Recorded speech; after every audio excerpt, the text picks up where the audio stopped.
What's on your fingers? Melissa. Melissa?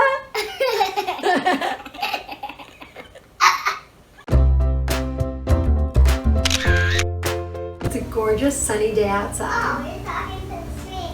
I'm talking to the screen. Guess what? We ran out of ketchup.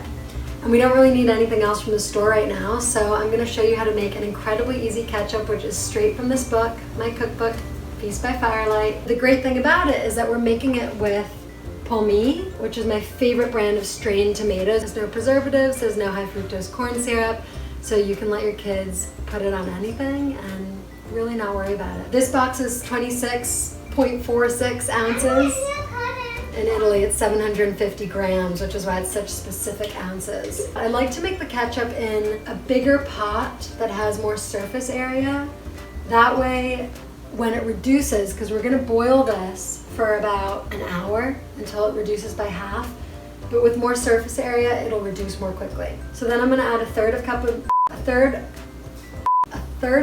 of maple syrup. Ayla, do you wanna help me with this part? Watch what she's gonna do. Maple syrup. Ready? Classic. Next is 2 tablespoons of molasses.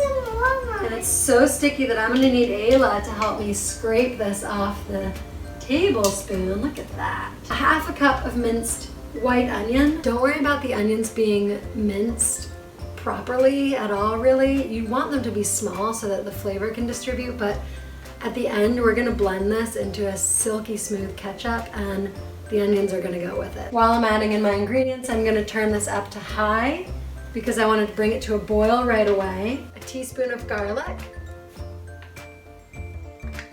grated garlic or finely minced, and then a teaspoon and a half of salt. So now all you have to do is bring it to a boil and then start to stir it and keep checking in on it, mostly because you don't want it to burn on the bottom of the pot. Once it reduces by about half and becomes thick in consistency, okay, then you're gonna bring it over to a blender or use an immersion blender to blend it so it's silky smooth.